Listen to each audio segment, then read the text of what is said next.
Olá, começamos a partir de agora mais uma edição desse programa especial sobre as eleições 2016, nesse período pós-eleição, onde nós reconhecemos agora os nossos candidatos que foram eleitos pelo povo, pelas cidades do Vale do Taquari e Rio Pardo, que é o nosso objetivo aqui da TV Univates, de te mostrar justamente como esses representantes agora, a partir de 2017, vão conseguir colocar em prática aquilo que foi promessa de campanha, como se concretiza esse governo que vai até 2020. Hoje nós recebemos no estúdio da TV Univates Marcelo Calmo, ele que foi eleito pelo Partido Progressista com 43,60% dos votos. Seja bem-vindo, Marcelo. Olá, Marcos. Olá, Sandro. Olá, você de casa. Uma satisfação estar aqui participando do programa e trocando ideias, trocando um pouquinho daquilo que a gente pretende trazer para Lajeado nos próximos 4 anos. Bom, comigo na apresentação, todos esses programas que nós estamos fazendo especiais pós-eleições, Sandro Kirst, coordenador da TV Univates, professor aqui do curso de comunicação. Professor Sandro, começamos mais um hoje, dossiê, né? Mais um, boa noite a todos. Exatamente, a ideia, estamos conversando aí com essa coletividade de prefeitos eleitos, né? Marcelo, a gente sempre começa com um convite para que o prefeito, ou a prefeita, no caso são todos prefeitos homens, né? Fale um pouquinho sobre o seu histórico na política. Como é que começaste na política? Por que a política se envolveu na tua atividade profissional, no teu fazer, no teu dia a dia de cidadão? Como é que a política entrou na tua vida? Bem, eu comecei a trabalhar com a política no ano de 2001, não com a política necessariamente falando, mas eu me formei em Direito em 1999, segundo semestre de 1999, e em 2001, no primeiro semestre, eu fui convidado, então, pelo Cláudio Schumacher para assumir a assessoria jurídica da Prefeitura de Lajeado. E ingressei na Prefeitura sem filiação partidária e segui nessa trajetória até 2004, quando se encerrou, então, o governo do Cláudio Schumacher, e naquele ano de 2004 tinha eleição, e acabei me filiando justamente no ano de 2004. O Partido Progressista saiu-se vencedor na eleição de 2004, então, em 2005 seguiu o governo da Carmen Regina e também tive a oportunidade de participar do governo da Carmen Regina, até 5, 6, 7, 8. 2008, nova eleição, e novamente aconteceu a reeleição da Carmen Regina, e seguimos até, então, 2012, quando o período de desincompatibilização sempre anterior à possibilidade, à definição das candidaturas mesmo. Então, em 2012, eu entendia que o meu ciclo na prefeitura ele já estava completo e era presidente do partido, então, em 2012, e decidi me afastar das minhas atividades e abrir a possibilidade de, quem sabe, vir a concorrer a prefeito no pleito de 2012. E foi o que aconteceu. Foi uma oportunidade e a gente viu isso como uma grande oportunidade de colocar o nome à disposição. Então, foi muito importante ter concorrido em 2012. E, naturalmente, a gente sempre recebeu e defende que a força das urnas ou o resultado das urnas é que tem que ser respeitado. Em 2012, a gente não teve êxito, mas esse fato foi muito importante para essa eleição de agora, de 2016. Entre 2012 então entre 2013 e 2016, segui atuando no direito público, mas desenvolvi as atividades em outras cidades da região, não tão atuante na Prefeitura de Lajeado, que entendi aquela oportunidade que estava satisfeito. Pois é, nesse momento aqui a gente fala da biografia do Marcelo Calmo e tu comentou sobre o pleito de 2012. O que tu vê que mudou nesse processo? Agora tu saiu com êxito, né? O que mudou? Qual foi foi a postura do Marcelo? Foram as coligações que daqui a pouco nortearam de outra forma a campanha de vocês? O que mudou de 2012 para 2016 para te levar ao êxito e ser o novo gestor de Lajeado a partir de 2017? Isso é uma série de fatores, né?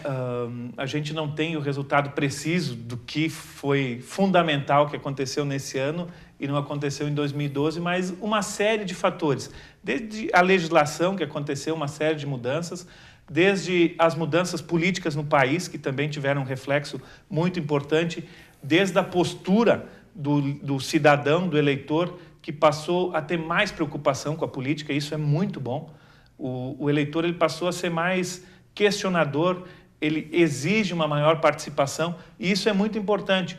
E aliado ao fato também de que, em 2012, o eleitor teve a oportunidade de conhecer o Marcelo. Naquela vez, ele optou, poxa, quem é o Marcelo? Ele já teve lá em 2012 uma possibilidade de conhecer. Naquela vez não votou, mas desde aquela época já ficou, poxa, daqui a pouco, né? E naquela época era Marcelo e Éder Spohr. Agora foi Marcelo e Gláucia. Isso também teve um impacto representativo?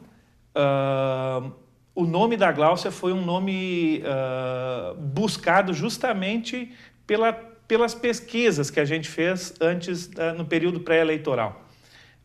Naquela oportunidade, em 2012, e adentrando um pouquinho nas coligações que tu falaste antes, o nosso grupo de 2012 e o 2016 era muito parecido, não houve muita diferença de partidos, e a gente sempre defendeu que o importante não é o partido em si, é o grupo de pessoas que levam adiante a campanha. E em 2012, a decisão ela ficou muito perto do período eleitoral, e a gente não teve a oportunidade de estudar suficientemente a intenção do eleitor. E agora, em 2016, isso já foi diferente. A gente se preocupou muito em, ao invés de tu apresentar uma proposta para a comunidade, primeiro ouvir o que essa comunidade tem a dizer.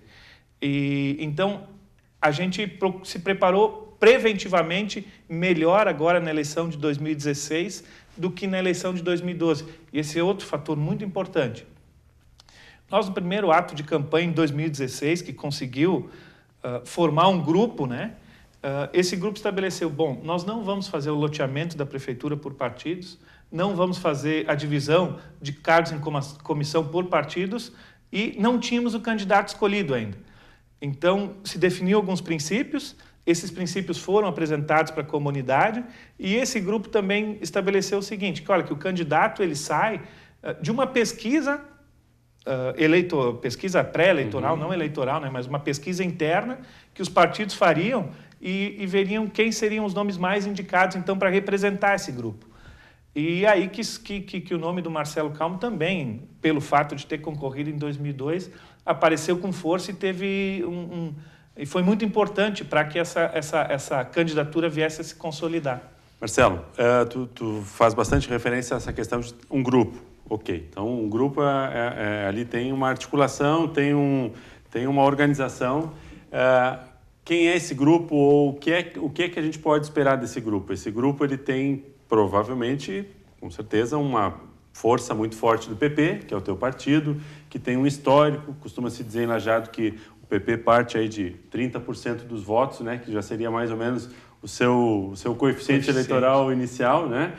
Com certeza tu tens um amparo nesse grupo, mas a gente pode dizer que esse grupo é o PP, mas é o PP tradicional, é uma continuidade do governo do Schumacher e da Carmen Regina, ou agora é um novo PP, é uma nova estrutura, é um novo momento do mesmo partido e esse grupo vai ter novas situações? O que é que se espera nesse sentido? Bem, aí a gente volta de novo para as urnas e a gente tenta incorporar muito e na prática justamente esse diálogo constante com o eleitor e com a comunidade, né? Antes de definir secretariados e definir qualquer ato de gestão, a gente procura entender o resultado das urnas. Certo. E a nossa campanha ela foi montada nos pilares. Bom, o nosso grupo ele tem histórico e a gente fez questão de demonstrar esse histórico, que é o Ernie Petri, que é o Cláudio Schumacher, que é a Carmen Regina, né? Que são pilares de um projeto, de um modelo de gestão. Mas esse grupo também tem a obrigação de se renovar. E esse é um recado que a gente entendeu que as urnas nos repassam. A nossa campanha ela foi montada muito na renovação, né? E no diálogo e nos pilares. E eu acredito que isso tenha sido muito importante para o eleitor optar pelo nosso projeto.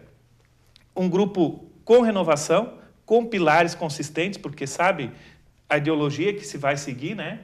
Mas principalmente muito renovado. E o Partido Progressista, ele tem essa característica de que a gente ainda chega em alguns locais da cidade. Eu não acredito que seja tantos 30% que nem tu referiste, né? Mas tu chega em alguns cantos da cidade, eles ainda dizem, eu sempre votei no 11, eu vou votar no 11. E eu acho que o maior patrimônio que o partido tem é justamente esse número 11, que é muito forte. E a pessoa se identifica com esse número 11.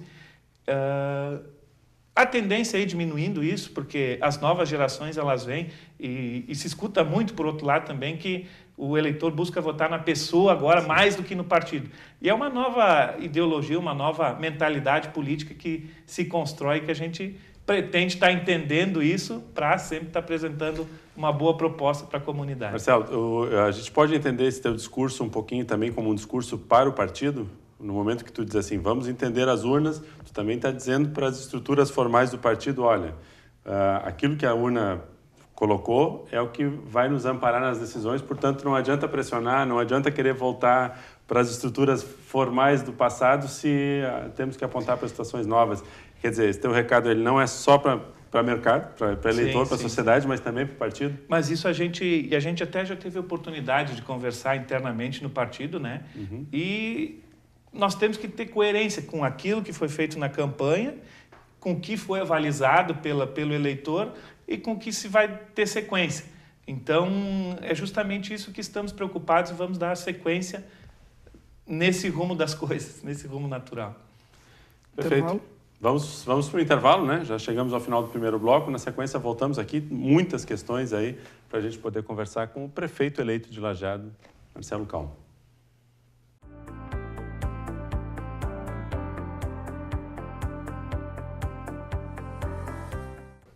Voltamos ao segundo bloco desse programa que conversa hoje com o prefeito eleito de Lajeado para a gestão 2017-2020, Marcelo Calmo, do PP.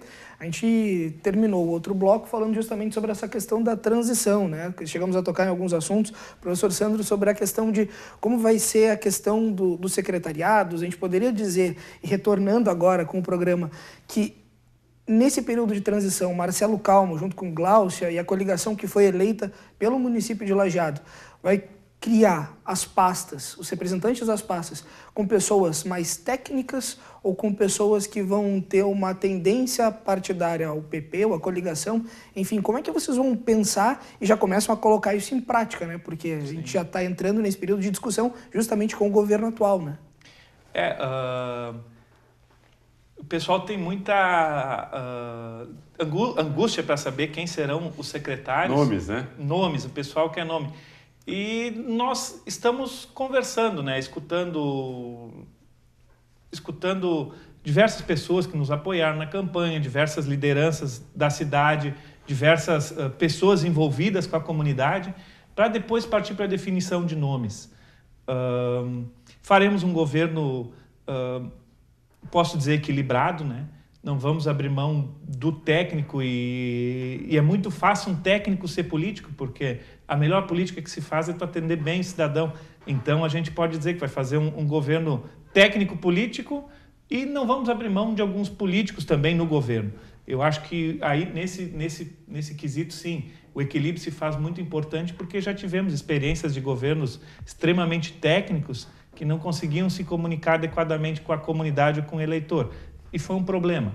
E, por outro lado, o governo estritamente político não é o anseio da população, que justamente clama por resultado e por eficiência na gestão pública. Então, vamos procurar o equilíbrio, mas sabendo que o técnico tem que saber fazer política e o político tem que ter relação justamente com a área técnica que for escolhido.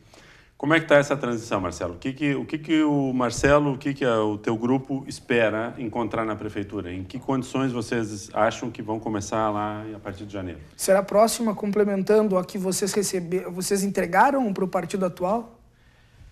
A gente teve um encontro formal entre o Marcelo e a Gláucia, e o Luiz Fernando e o Vilcinho, e foi um encontro muito cordial. Então, eu acredito que não vai ter empecilho nenhum em se buscar dados, em entender a realidade do município, em ver projetos que precisam imediatamente ser dado sequência já em janeiro de 2017 e assim por diante. A economia do município, a gente tem ciência, né, que diferente de outros anos, há um comprometimento de recurso que se captou fora e isso impacta de alguma maneira nas nossas contas, mas Lajeado ele segue sendo uma cidade próspera e isso diferente de um município pequeno que daqui a pouco, se não tem o recurso, não tem alternativa, tem que deixar de fazer alguma coisa.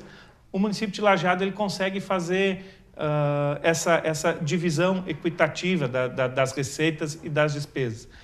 Acredito que não vamos ter problemas, estamos muito otimistas e muito esperançosos em começar a trabalhar já com uma grande qualidade e prestando imediatamente um bom serviço para a comunidade. Perfeito. Mas, Marcelo, tu sabes que a Prefeitura agora nas últimas semanas, logo após o resultado das eleições, já instalou o turno único como forma de economia, né, de gestão. A ideia é tentar buscar uma economia e também houve o cancelamento de algumas licitações, de alguns projetos que estavam em curso em função dessa questão financeira. Quer dizer, tu acha que isso pode comprometer alguns serviços ou alguns projetos? Isso vai cair como uma demanda imediata na tua mão lá em janeiro? O que mais nos preocupa é a rescisão de alguns contratos na área da saúde. Porque a área da saúde foi uma das grandes queixas no período eleitoral de que havia, por exemplo, a escassez de médicos nos postos. E aí se chega a notícia essa semana de que 20 médicos foram desligados. Então, se já não estava satisfatório, a tendência é piorar muito nesses 3 meses o atendimento da população. Isso preocupa, não só a área médica, mas todo o sistema de saúde. O bom não, o que nos alenta assim é que tratando de município, a gente trabalha tem que trabalhar com planejamento a longo prazo, mas a virada de cada exercício é muito importante porque as receitas se renovam, né? E isso dá uma garantia de que, aliado a isso, tem toda a legislação de encerramento de mandato que é muito rígida. Isso, mesmo sem ter pleno conhecimento das contas nesse momento, a gente tem assim a expectativa de que tudo vai estar dentro dos conformes, porque as implicações são muito severas e, por outro lado, a receita se renova já em janeiro. Então, temos a expectativa de conseguir imediatamente atender muito bem a nossa população. Acho que o Marcelo conhece bem essa realidade, né? Como advogado, né? A lei de responsabilidade fiscal, talvez os prefeitos sejam os entes públicos que são mais cobrados, né? Exatamente. E a lei de responsabilidade fiscal, ela não é nada mais do que tu trabalhar com bom senso e tu ter responsabilidade. Poxa, tu tem que gastar menos do que tu arrecada. E a gente vem de uma doutrina, assim, mesmo antes da lei de responsabilidade fiscal, que esse princípio é basilar tanto na nossa casa como na administração. Tu tem que arrecadar mais do que tu gasta. E se tu fizer isso, tu está cumprindo a lei, a grosso modo, né? E daí tu assumindo o governo a partir de 2017, Marcelo, tu tem essa responsabilidade de manter as contas em dia. Daqui a pouco tu vai pegar num primeiro momento a receita ali, tu vai jogar meio que no escuro, né? Porque tu não sabe muito bem o que está acontecendo no município, mas já vai ter que colocar em prática muitas coisas que podem estar devagar. Por exemplo, a questão da saúde. Para que isso volte a funcionar em total sintonia, ou pelo menos numa sinergia boa, tu precisa ter os poderes alinhados, né? A Câmara de Vereadores vai ter que estar trabalhando, não diria que nem de forma paralela ou conjunta a todo momento com a Prefeitura, porque o vereador também, uma das funções do vereador é justamente fiscalizar o Poder Executivo. Mas dentro da perspectiva que Câmara de Vereadores não é maioria da coligação do PP, tu imagina que tu possa ter dificuldades, principalmente no querer colocar a máquina pública em ordem, como vocês imaginam que seja perfeito, e daqui a pouco possa esbarrar em alguma questão política para que isso não venha a acontecer, principalmente nesse início de mandato? A gente tem expectativa de que, se a gente conseguir atender o anseio da população, a gente também atende o anseio da Câmara de Vereadores. E a Câmara, nesse modelo político que a gente defende, né, e que seguiu a nossa campanha, onde o grupo é mais importante do que os partidos políticos, vamos dizer assim, de que os bons projetos ou os projetos necessários para a cidade, eles são votados independente de ter maioria ou não ter maioria. Aí depende dos bons projetos.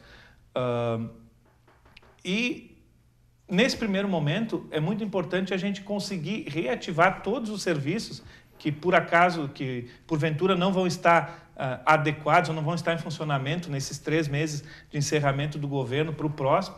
E o que pode ser necessário é a suplementação de recursos, tirar recursos de um lugar, botar para o outro, para que o serviço volte, né? E como o grande afetado por isso sempre vai ser a população, eu não acredito que a Câmara seja contrária, né? Porque a preocupação é só atender a população.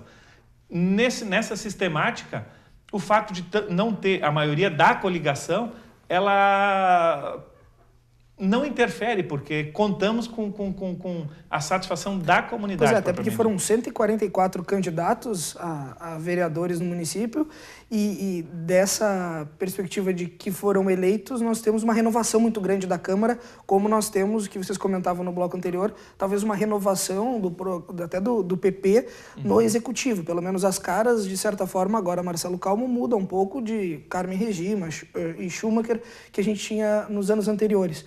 Dessa renovação da Câmara também, isso é um ponto positivo que vocês enxergam? Como que o Poder Executivo enxerga a Câmara de Vereadores estar sendo renovada? Eu acho muito importante, e me parece que dos 15 vereadores, 9 são vereadores de primeira legislatura. Ele tem a ver com o nosso discurso, né, e mostra que a gente acertou a linha de ação, tanto no Executivo quanto no Legislativo, que o projeto que foi pensado para apresentar para a comunidade, ele teve consonância tanto com o resultado do Executivo quanto com o resultado do Legislativo. Isso é importante. Na tua campanha, tu trabalhaste o conceito de não reeleição. Exato. Por que isso? Como é que tu pretende conduzir esse processo nessa tua legislatura? É uma convicção particular minha, que é importante a gente dar a nossa contribuição. Agora eleito, tu mantém esse compromisso? Mantém. É uma convicção pessoal de que é importante a gente dar a contribuição e se por acaso, e não tem problema nenhum tu dar sequência na tua vida política, mas é importante tu abrir espaços para outras pessoas e outros projetos também apresentarem e virem defender as suas ideias, né? Então, o projeto de não reeleição é um compromisso que está registrado, que vai ser posto em prática com certeza. Há uma tendência, isso foi inclusive matéria de constante debate na própria campanha, de que a reeleição seja vedada. Certo. Se vier Acredito acontecer. que possa, né? Acredito que possa ser. Hoje ainda está permitido. Mas mesmo assim, já está decidido e... Mas isso acaba tendo um outro compromisso, que é, além de fazer a gestão do serviço, né? Tu também tem que fazer a gestão da equipe para naturalmente fazer despontar um candidato lá de dentro, né? Mas eu acho que a melhor campanha é o trabalho. Se tu trabalhar certinho, atender o que a comunidade pensa, eu acho que é a melhor campanha que se pode fazer, né? Quer dizer, quem trabalhar bem, tiver claro. O suporte, vai ter também o teu apoio. Exatamente. Até porque nós teremos daí 4 anos com Marcelo Calmo à frente da prefeitura e depois teremos talvez outros 4 anos, se seguir a mesma tendência, digamos de novo um PP vencendo, mas sem o Marcelo Calmo. Ou seja, talvez o projeto não seja bem o mesmo que hoje tu leva, né? A não ser que a ideologia e toda a forma como tu vai estar mantendo o grupo seja o mesmo, né? Nós não defendemos nesse momento e tem que seguir a administração, né? Que o próximo candidato vai ser do PP. Não há isso e há um compromisso, inclusive, com o grupo de que essa sistemática que deu certo, ela vai ser reprisada na próxima campanha. Mas ainda estamos bem distantes disso, vamos nos preocupar com o trabalho agora, que já consome uma energia fenomenal. Muito bem, vamos a mais um intervalo, já voltamos na sequência com o prefeito eleito de Lajeado, Marcelo Calmo.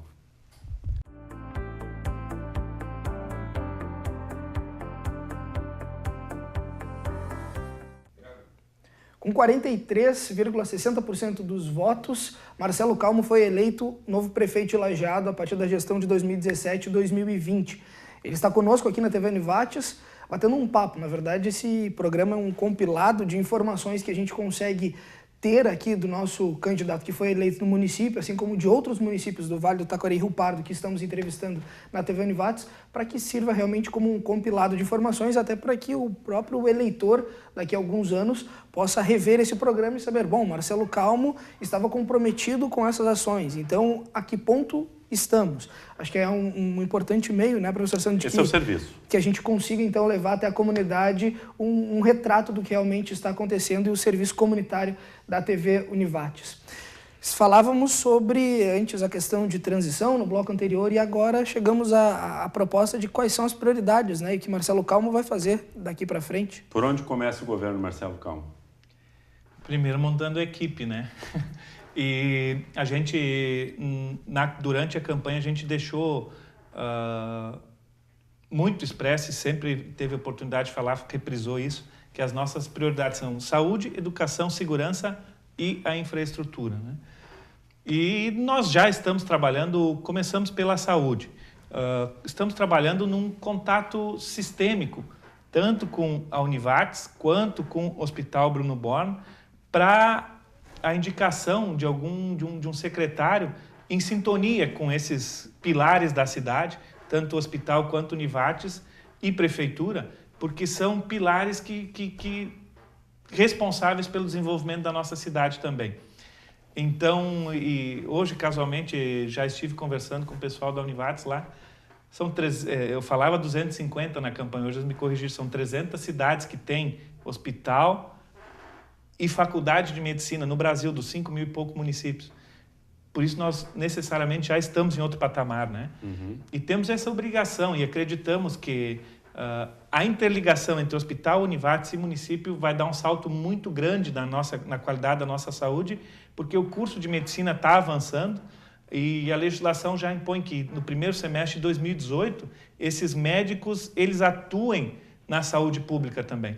E acreditamos que um diálogo e a construção de uma sistemática de saúde envolvendo os 300 consegue dar um salto de qualidade fantástico na nossa saúde do município.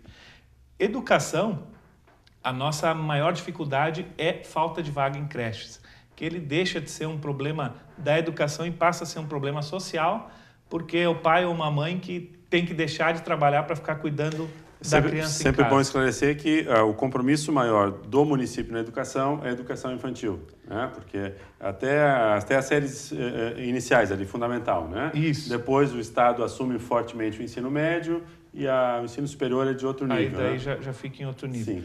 Então, hoje são 600 crianças, né, que estão sem 600 vagas faltantes. E a gente começa a buscar alternativas e experiências de outras cidades, e as creches comunitárias nas outras cidades da região, elas são muito fortes. Aqui em Lajeado a gente tinha essa sistemática da creche comunitária, mas com a lei do Fundeb e a possibilidade de captar recursos via União para a manutenção desse ensino, educação infantil, as creches comunitárias que existiam, elas foram transformadas em creches municipais e com isso se conseguiu captar esse recurso. Hoje, nós sempre defendemos na campanha a possibilidade de comprar vaga em creches particulares. E vamos fazer isso. Como vai funcionar essa parceria público-privada nas creches? Nós temos que visitar os estabelecimentos e conversar, ver da disponibilidade e abrir negociação para ver quantas são as vagas disponíveis e depois isso passa por um processo licitatório, mas tem que ver da disponibilidade primeiro. Não adianta abrir o processo se não tem disponibilidade. Então, a compra de vagas é muito importante. A ampliação dos espaços das atuais escolas de educação infantil é importante e a construção de outras escolas de educação infantil também. Não tem como não pensar nisso. Então, nós vamos acabar de conventos, que esse governo não vai conseguir acabar. Tem outra projetada do Bom Pastor que vamos ter que fazer e vamos ter que construir outra escola ainda em outra região carente. Temos a possibilidade de ampliar as escolas que hoje existem, temos a possibilidade de comprar vagas em creches particulares e também agora, então, surgindo a hipótese ou a alternativa da creche comunitária, que na verdade é um tripé onde participa município, empresa e a sociedade, né? E o pai ou a mãe que contribuem também para manter essa vaga nessa creche comunitária. Ainda na educação, além da infraestrutura, alguma ideia, algum projeto, alguma proposta mais voltada para a questão da mão de obra, professores, ou está bem o mercado do jeito que está? Temos professores suficientes em Lajeado? Como é que está o mapeamento dessa necessidade? Nós temos um déficit, nós precisamos abrir concurso de novo e temos que trabalhar fortemente com a humanização do serviço, o constante treinamento e o professor, na verdade, ele não está... ou das conversas, a questão salarial sempre é importante, mas não é a principal reivindicação dos professores nesse momento. Qualificação? Sim, é qualificação, é o treinamento, é a possibilidade dele crescer na profissão. Isso a gente pretende fazer também. Na segurança, nós já tínhamos apresentado a proposta do Plano Municipal de Segurança, né? Que agora vamos dar sequência. Nós sempre dissemos que não acreditávamos numa proposta mágica, uma única proposta para tratar de segurança, e sim uma visão que atende diversas etapas, diversos fatores. Se preocupa desde a criança que ingressa na escola, que daqui a pouco deixa de ir para a escola, depois a drogadição, depois como é que vai incluir essa pessoa no tratamento, na volta para o mercado de trabalho e assim por diante. São 14 metas que esse nosso plano, que foi feito voluntariamente no período da campanha, depois, no próximo passo, a gente apresenta para a comunidade. Nesse governo atual, que nós estamos encerrando o período no final do ano, a gente teve a criação de uma secretaria para tratar justamente da questão da segurança.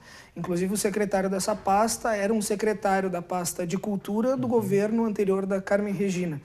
Essa pasta ela será mantida e daí eu já busco entrar muito nessa questão de como vai funcionar a organização da gestão do PP a partir de 2017. Porque na proposta de campanha, tu comentava, Marcelo, inclusive foi um dos pontos de debate aqui do nosso debate que nós realizamos na TV Univates, de como reduzir, por exemplo, cargos comissionados e como compilar um pouco mais o governo para reduzir custos. A Secretaria de Segurança é uma dessas? A Secretaria de Segurança nós não pretendemos mexer. Apesar da atribuição constitucional de que a segurança ela é do Estado e principalmente do Estado depois da União, nós vamos manter a Secretaria justamente para avançarmos um pouco nessa atribuição do Estado. E o nosso compromisso é escolher, principalmente nessa área, educação, saúde e segurança, secretários estritamente técnicos, que tenham relação e atuação com as respectivas áreas. E não importa a filiação partidária nesse momento. E não vinculação política, e sim que seja técnico e que entenda que esteja diretamente ligado nessas áreas. Uma das outras nossas prioridades é a infraestrutura, né? E nós pretendemos realinhar um setor da prefeitura que se chama os projetos especiais, porque hoje os projetos especiais da prefeitura ele está muito preocupado em fazer análise de prestação de contas, daquele recurso que tu passou para uma entidade e essa entidade aplicou e tu tem que fazer a prestação de contas. E nós pretendemos incentivar realmente esse setor para que planeje, busque recurso e faça a execução das obras. Grande parte das obras de infraestrutura que são necessárias para Lajeado, ou que Lajeado solicita, elas refogem do orçamento municipal. O orçamento do município não tem condições de abarcar elas. Mas com projeto, com planejamento e com uma constante diálogo e busca de recursos, nós temos certeza que a gente consegue fazer isso, consegue dar um avanço, um salto muito grande nessas obras de grande porte na nossa cidade. Em alguns momentos na campanha, tu fizeste referência de que algumas obras que a atual gestão está tocando eram fruto do planejamento de governos anteriores, de longo prazo, que haviam sido encaminhados. Como é que tu espera encontrar a prefeitura hoje? Como é que tu pretende botar isso no teu governo? Quer dizer, vai ter algumas coisas que tu vai estar executando que foram encaminhadas ou como tu acha que vai ser difícil? A gente vê assim a prefeitura como uma solução, como uma continuidade. Os governos passam e a cidade tem a obrigação de ter sua sequência e todo bom projeto que foi desenvolvido pela atual gestão vai ter sequência sem problema nenhum e sem demérito nenhum, tem que ter sequência mesmo porque a comunidade merece.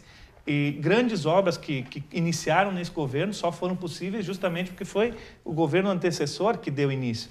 É o exemplo da obra do PAC, não sei se vai conseguir ser acabada nesse governo, mas foi o governo anterior que deu início deu a possibilidade de captar o recurso e agora, então, executar essas obras. O conjunto habitacional lá no Santo Antônio, no Jardim do Cedro, lá na região lá, também foi o governo passado que teve início, esse governo executou. Se não acabar, a gente vai acabar e vai dar sequência. E assim pretendemos fazer também. A gente tem ciência que grandes obras que a cidade merece, talvez tu não consiga fazer em 4 anos, mas tu tem obrigação de deixar isso projetado, planejado e deixar esse projeto encaminhado a nível de governo federal. A partir do momento que abre essa possibilidade de captação de recursos, nós já caminhamos um bom trajeto e aí fica mais fácil de captar o recurso. Muito bem. Mais um intervalo, já voltamos para o último bloco do nosso programa.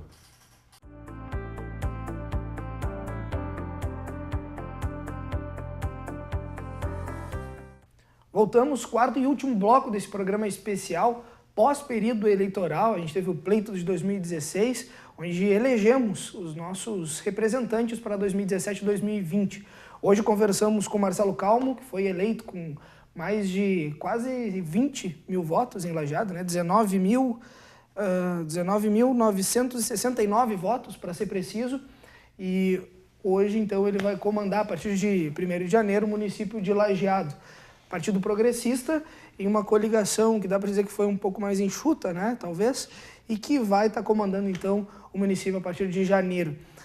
Já falamos sobre vários temas, né, Sandro? E agora a gente entra na questão de transparência, na questão de como será Lajeado daqui para frente, e a gente já tem uma colocação pertinente é meio nostálgica, talvez. Sim, mas na tua fala eu só vou me permitir fazer...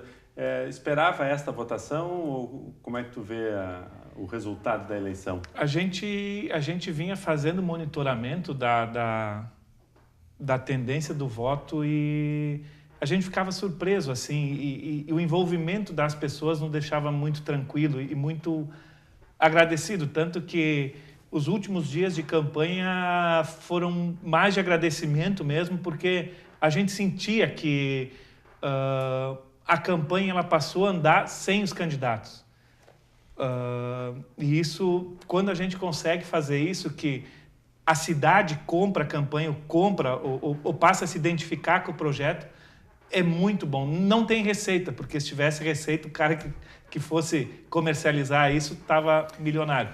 Mas a gente conseguiu fazer isso. Conseguiu fazer que a cidade aderisse à campanha e a campanha tomou conta. Dentro dessa tendência, em 2012, tu acabou saindo derrotado daquele pleito, ficando em segundo lugar, o Juliana Baiocco do PV em terceiro.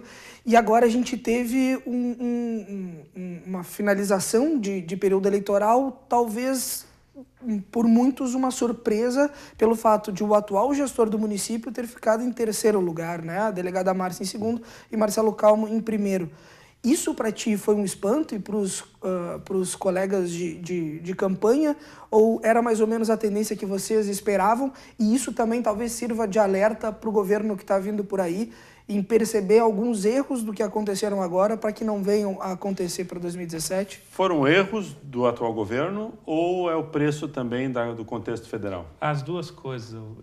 Eu tenho certeza que o contexto do governo federal contribuiu muito para que a problemática toda vivida em Lajeado, né? E na outra campanha de 2012 a gente tinha um alinhamento entre governo federal e estadual e Lajeado pretendendo isso. E auxiliou muito naquela campanha de 2012 a proposta do Luiz Fernando. Hoje nós tínhamos um desalinhamento daquele de 2012, então isso também teve reflexo na votação que ele fez. Mas eu acredito que o mais importante, e a gente se preocupou na nossa campanha, foi de cuidar da nossa trajetória, né? E a gente pôde fazer, nesses 4 anos, uma retrospectiva daquilo que se acertou ali atrás e daquilo que se errou. E isso se aplicou na campanha e se pretende aplicar também no governo. O que a gente errou, vamos deixar para trás e temos o caminho para seguir adiante, para botar as coisas no lugar, a gente dizia na campanha. Falamos sobre as grandes prioridades, né? Então, tu comentaste saúde, educação, segurança, infraestrutura, Mas como é que fica a gestão do dia a dia da prefeitura? Que marcas o Marcelo Calmo gostaria de colocar na cidade? E aí vou fazer referência a pequenos ícones, né? Que o governo do PP de vários anos trabalhou. A questão das flores no jardim, a questão da manutenção da cidade no detalhe, a questão de uma iluminação um pouco melhor no Natal, que foi alguma coisa muito criticada no atual governo, né? Como é que fica essas escolhas entre as pequenas coisas para um orçamento ou para um cobertor que nem sempre é grande o suficiente, né? Sim. Aí tem até uma passagem muito interessante que aconteceu durante a campanha e muitas pessoas elas identificam esse episódio como uma alavancada na nossa trajetória, que foi justamente o dia em que a senadora Ana Amélia esteve conosco. Aí os nossos ex-prefeitos tiveram a oportunidade de falar, tanto a Carmen, quanto o Schumacher, quanto o Petri. E o Schumacher, quando foi falar, ele resgatou isso. Antigamente criticava o Petri porque era a cidade das florzinhas, não sei o quê, como uma linguagem assim que marcasse negativamente pejorativa, né? E, por outro lado, foi uma marca registrada de um governo dele que, num discurso agora, a gente que não viveu com tanta intensidade aquela oportunidade, vê da importância que se dá a isso, porque realmente marca uma cidade. E a senadora, quando ela foi falar, ela estava emocionada por toda essa história que Lajeado tinha construído, pelo resgate dessa história, e como é importante tu conseguir, ou tu ter a possibilidade de conhecer essas histórias do que aconteceram, que geraram a nossa cidade, e tu conseguir resgatar numa administração. Então, temos esse compromisso de deixar a cidade mais humanizada, apesar dela estar dando salto, né, de uma cidade pequena para uma cidade de média ou grande porte, como Lajeado está se tornando, de se tornar uma cidade humanizada, de resgatar o protagonismo regional, e a gente sempre defendeu essa bandeira também nas eleições, e aí dar uma atenção especial para a decoração de Natal, para os trevos da cidade, para a limpeza e para esses detalhes que sempre tornaram a nossa cidade muito aconchegante. Lajeado é uma cidade com uma área geográfica pequena, né? Com as emancipações que aconteceram aí nos últimos 15, 20 anos, né? Como tocar a economia, como apresentar novidades, como buscar questões de crescimento, de ordem de empregabilidade com essas limitações? Incentivando, tentando resgatar o protagonismo regional, e essa é outra proposta nossa, é incentivar o pessoal realmente a investir em Lajeado. A nossa população que mora aqui são 80 mil habitantes, mas a população que consome aqui são 400 mil. 400 mil habitantes da região toda. Então, nós temos que atender bem essa clientela e incentivar ele a investir em Lajeado. Comércio, serviço, construção civil é outra área que investidores do mundo de renome vêm investir em Lajeado. E nós temos que incentivar, facilitar os processos para que cada vez mais se sintam atraídos a vir investir em Lajeado. Pelo nosso tamanho geográfico, fica muito difícil conseguir trazer uma grande empresa que necessite de espaço, área territorial. Agora, empresas que geram valor agregado, e principalmente na área de tecnologia, e essa parceria com a Univates também é importante, porque daqui saem grandes projetos, né? Nós também temos que estar prontos para receber muito bem e desenvolver essa matriz econômica na nossa cidade. Já estamos preocupados com isso e pretendemos fazer grandes parcerias com a universidade para incentivar cada vez mais isso. E quando a gente fala em novos projetos, em desenvolver o município, Lajeado é e continuar sendo cada vez maior no estado e ser o polo do Vale do Taquari, a gente também interpreta e percebe que as coisas têm que ser claras, né? Exato. E aí a questão da transparência é algo que alguns municípios conseguiram fazer muito bem. E é algo que aqui em Lajeado foi muito debatido, foi muito criticado no período eleitoral. Como é que vocês, na gestão de 2017, começam a trabalhar a questão da transparência? Quais os mecanismos conseguirão utilizar para deixar a população a par do que está acontecendo? Bom, Lajeado é uma cidade que vai investir em tecnologia, em inovação, vai investir na educação, na saúde, na segurança, mas como as pessoas vão estar sabendo o que vai estar acontecendo no município? E como elas vão estar participando do teu governo, né? Essa é outra das premissas que a gente fez questão de registrar em cartório. Ela também faz parte desse documento da não reeleição. Compromisso completo com a transparência. E começa com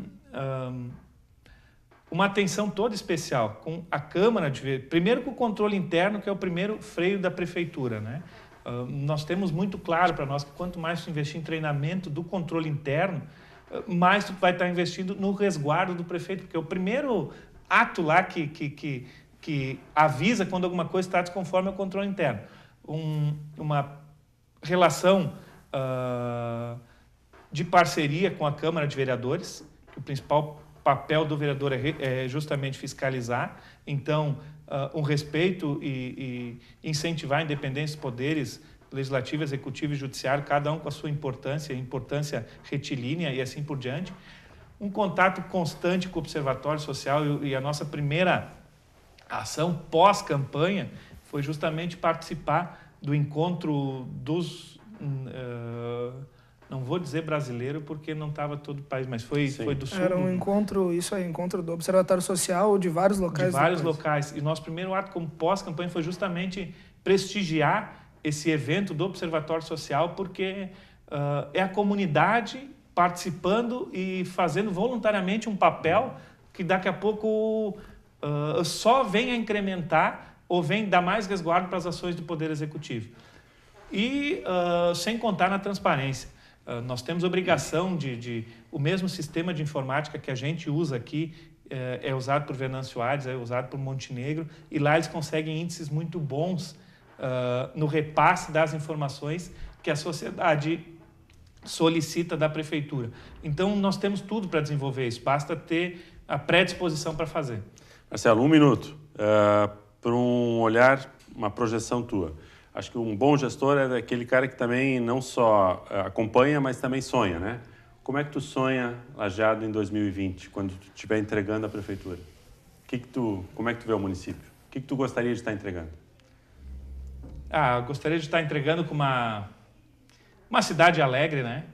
Uma cidade que os nossos filhos tenham orgulho, o mesmo orgulho que a gente tem hoje, que cada vez mais as nossas crianças tenham orgulho de estar vivendo aqui nessa nossa terra maravilhosa. E com ações planejadas, com projetos a médio e longo prazo, como sucessão ou como herança para o próximo governo, com uma cidade alegre, florida, feliz, justamente isso, uma cidade humanizada.